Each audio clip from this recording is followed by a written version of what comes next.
Nobody tells you this. The moment your life completely falls apart might actually be the moment your real life begins. Not when you were winning, not when people applauded you, not when things were easy, but when you cried in silence, when nobody checked on you, when you questioned your worth. That was the beginning. Because your lowest point is not your destruction. And before this video ends, you'll understand why some people become unstoppable only after life breaks them.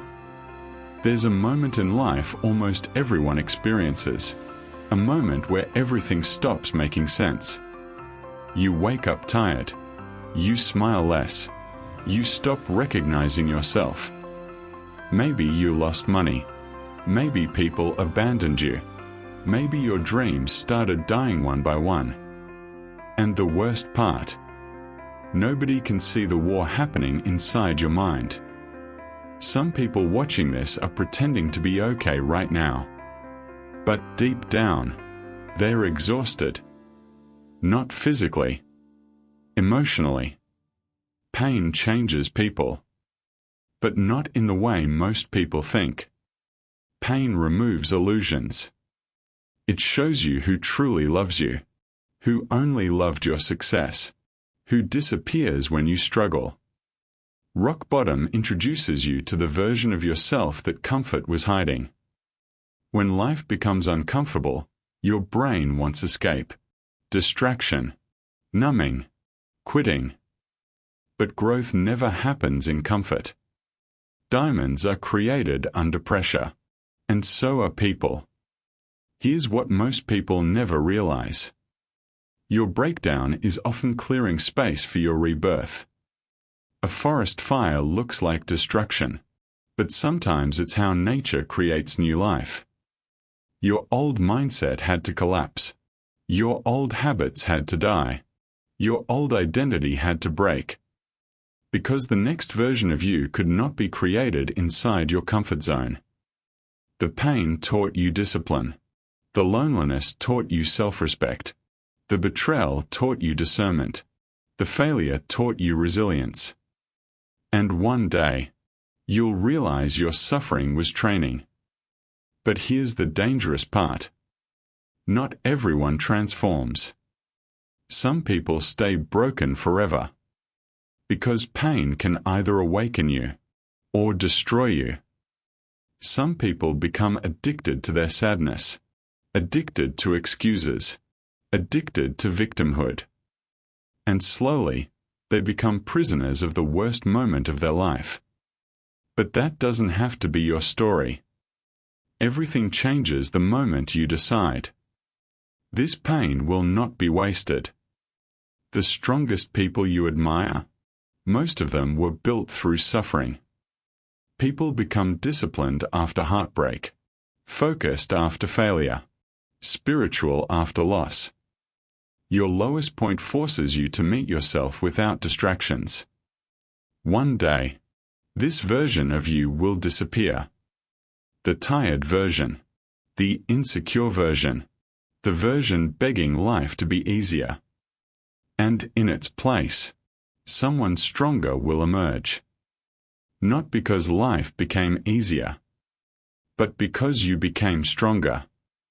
The same pain that almost destroyed you will become the reason you inspire others. So if you're at your lowest point right now, listen carefully.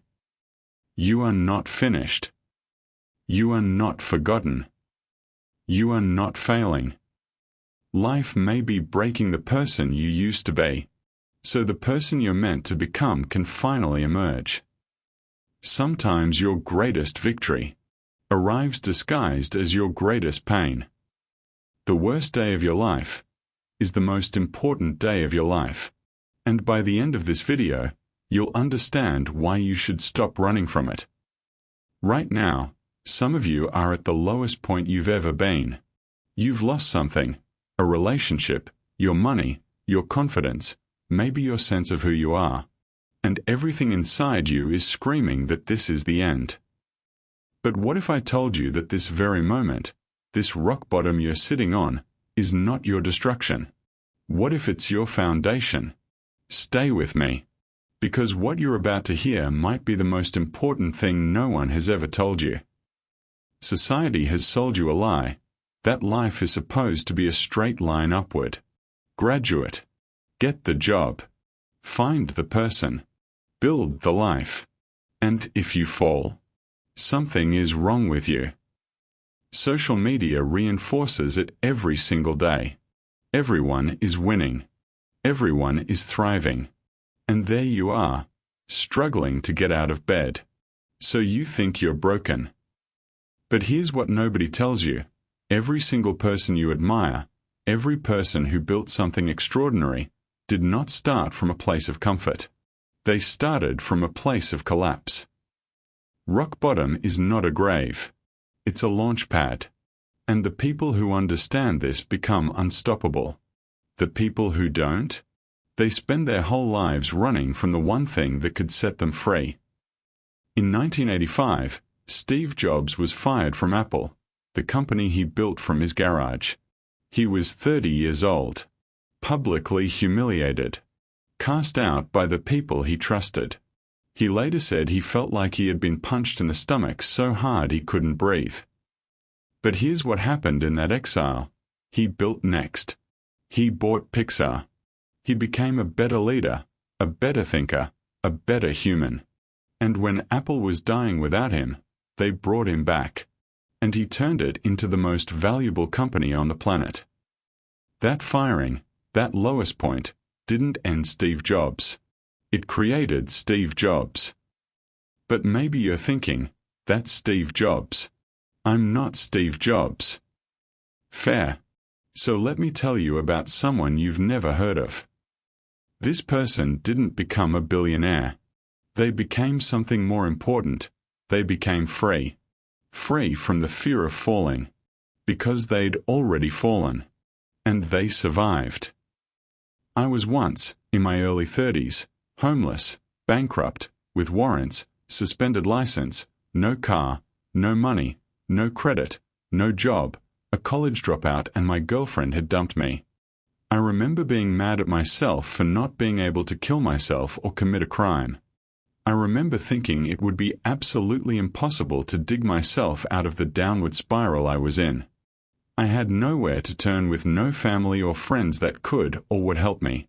As I wrote this today, 20 years later, I have a Tesla, a Platinum Amex, 800 plus credit, $250,000 annual salary job, 401k, a killer house and a beautiful wife and 2 amazing daughters. I say that not to humble brag, but to illustrate that anything is possible and that you can never give up. The rock bottom I hit empowered me in ways that made me work harder and appreciate life more than I think people who never underwent such hardships. For me, it started with an entry-level job and a very low wage, with 2-hour bus rides each way and 10-hour workdays. Whenever an opportunity presented itself to advance, I went for it even though I never believed I was really capable of anything. More times than not I got the chances, and almost always I managed to live up to the expectations. I am not special. I am no smarter or talented or attractive than most people. Only in America, right? This isn't coincidence. This is a pattern. Oprah was fired from her first TV job. J.K. Rowling was a broke single mother on welfare. Kobe Bryant missed more than 9,000 shots. The pattern is clear. The fall is not the opposite of success. The fall is the prerequisite. When you lose everything, something critical happens. Your ego dissolves. All the fake identities you built, I'm the successful one, I'm the strong one, I'm the one who has it together, they shatter. And for the first time, you're standing face to face with who you actually are. No mask. No performance. And that is where real transformation begins. Because you can't build something real on a fake foundation. Psychologists have a term for this: post-traumatic growth. It's the documented phenomenon where people who endure severe hardship don't just recover, they surpass their previous level of functioning. They develop deeper relationships, greater inner strength, a renewed appreciation for life, and a clearer sense of purpose. Suffering doesn't just test you. It upgrades you, if you let it. Here's the dark irony. The life you're grieving, the one that fell apart, may have been slowly killing you. You were comfortable. You were numb. You were on autopilot. And you would have stayed there forever if life hadn't forced your hand. Your lowest point didn't take your life away. It woke you up to your life. So if you're in that dark place right now, here's what I need you to do. Not tomorrow, not next week, now. Stop trying to feel better. I know that sounds backwards, but the more you resist the pain, the longer it stays. Sit with it. Feel it fully. Let it move through you. Pain that is felt is pain that is processed.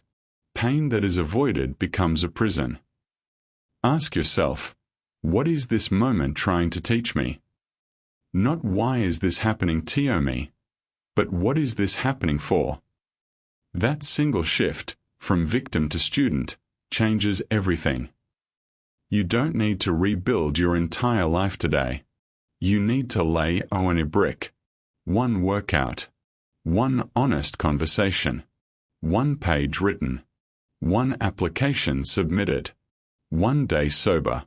Just one brick, placed with intention. That's how cathedrals are built.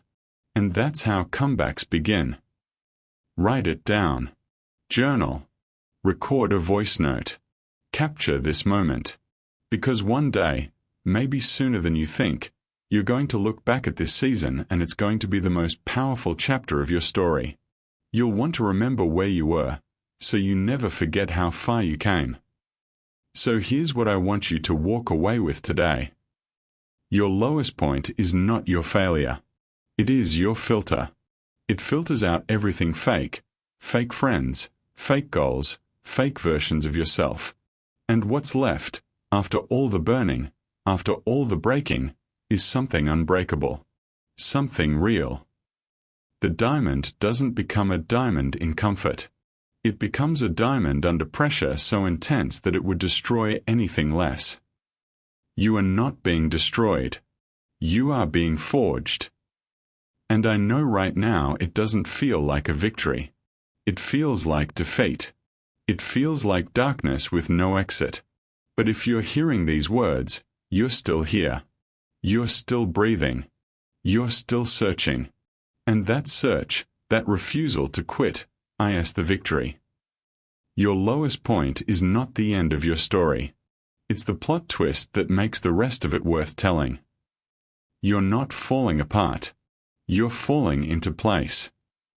Most people think rock bottom is the end of the story. But what if I told you, the moment you're most tempted to give up is often the exact moment your life is about to pivot? Not because pain is good. Not because suffering is required. But because your lowest point strips away everything false and leaves only what you'll rebuild with. And by the end of this video, you'll understand the hidden reason your lowest point can become your greatest victory, and the 3-step process to start turning it around today. Here's the uncomfortable truth. When life is going well, we often build an identity around comfort, approval, performance, a role, a relationship, a paycheck. Your lowest point is brutal, because it exposes that identity was never stable. But that's also the gift. Rock bottom is not your identity. It's an interruption. It's life forcing a full system reset. And history is full of people who only discovered their mission, their power, their voice, or their discipline after everything fell apart. This video isn't about romanticizing pain. It's about understanding the mechanics of transformation, so you can stop spiraling and start rebuilding. At 27, she had what looked like a good life on the outside, until it all collapsed in 30 days. Layoff, breakup, eviction notice. For weeks, she did the bare minimum. Sleep, cry, scroll, repeat. She told herself the story. I'm behind. I'm broken. I'll never recover. But here's what changed everything. She stopped asking, how do I get my old life back? And started asking, What is this moment training me to build? She made one small decision, not a grand reinvention. Just one small decision, e.g., apply to 2 jobs a day, walk 20 minutes, post 1 honest journal entry, call 1 support line. That decision didn't fix her life. It reconnected her to agency. And that's where the victory began. This separates event from identity, and that separation is where recovery starts. Don't design a new life this week. Design a repeatable win so small it feels almost insulting. 10-minute walk, 1 job application, 1 honest conversation, 15-minute skill practice, therapy intake form, 5-minute journal. Your only goal: win the day in a way that produces evidence. Track it with a simple tally. Rock bottom gets heavier in isolation.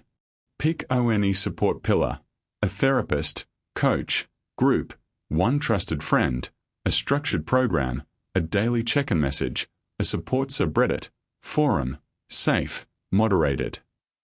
Also, remove ONE environmental amplifier for 7 days, doom scroll slot, certain chats, alcohol numbing, keeping breakup photos visible, and replace it with ONE recovery ritual, sunlight, shower plus tidy 1 surface, scheduled walk. Myth: if I'm still struggling, it means it's not my victory yet. Truth: struggle can coexist with progress. Victory is direction plus evidence, not constant pace. Myth: I need a big breakthrough moment. Truth: most turnarounds are quiet, 100 tiny choices, not 1 cinematic speech. Myth: talking about it keeps me stuck. Truth: rumination keeps you stuck. Processing plus planning plus action moves you forward. Your lowest point isn't your identity. It's the moment the life that didn't fit got interrupted. The victory isn't that it happened. The victory is what you build next, with clearer truth, smaller promises, and proof you can count. So here's my question for you. What was your lowest point? And what's the ONE smallest decision you can make in the next 24 hours to start rebuilding? Put it in the comments. If this landed for you, subscribe to Truthsovia and watch this next video title, e.g., the 7-day reset that changes everything without burning out. And remember, rock bottom can be the floor, or it can be the foundation. Your move arrives disguised as your greatest pain. If this video spoke to you, subscribe to Truthsovia for more videos that challenge your mindset and strengthen your spirit. And remember, your story isn't over yet.